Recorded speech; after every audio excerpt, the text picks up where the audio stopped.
Welcome to Texas, the Lone Star State, the Big Mecca, and to some, the Bible Belt. But Houston is Texas' metropolis city.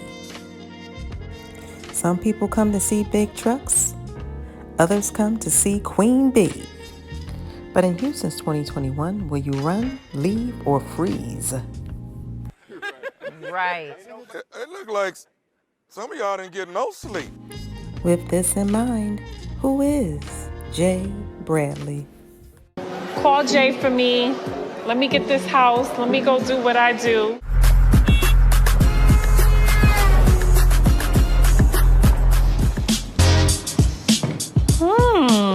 You know, stay on whatever. If you're romantic and all that, stay doing that, man. Stay with something that you can be consistent with, so that way that person doesn't feel like they fell for the representative. I'm still on a mission to help people find love. This time, we plucked 20 eligible singles out of their everyday lives in Houston and brought them here. Away from all the distractions to focus on finding something lasting and real. Ask me what I work. Drop it. Over the next 10 weeks, you're gonna be living together at this beautiful resort. Big black chocolate stallion. We're gonna look good together. There's 20 of you here right now, but by the end, only 6 people will remain.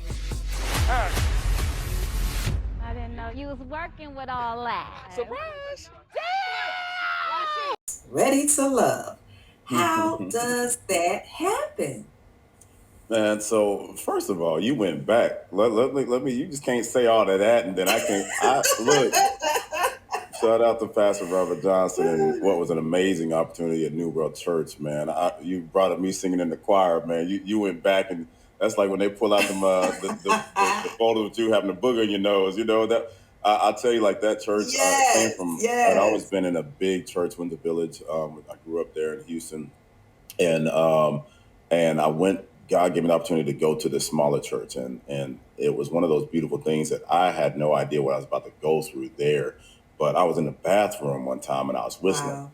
And a dude was like, "Oh man, you can sing. You need to be in the choir." I said, "Bro, I'm whistling." He said, "No, if you can whistle, you can sing." And so it was one of those type of churches, man, where you got like 10 people in the choir or whatever. And so he told the pastor on me. And the pastor was like, "Oh, Jay, we need you in the choir."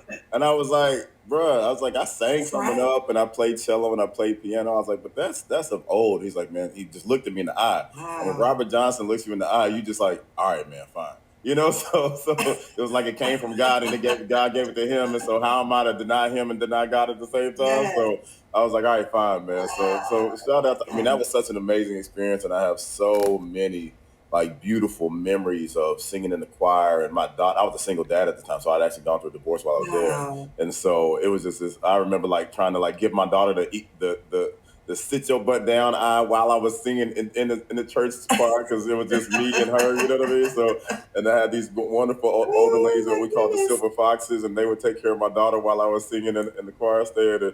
Anyway, you just took me back. I'm sorry. I'll go back to your question, but you just took me back. Keep going. I love it. It brought me so, I'm smiling. Like I love, my cheeks hurt right now because I had so many amazing experiences at that church, and God will just use your journey and put you where you need to be, and you have no idea why. And then you look back 5 years later, it was like, oh man, okay, so I was there because I was about to go through this, and I needed that comfort that I wouldn't have gotten here.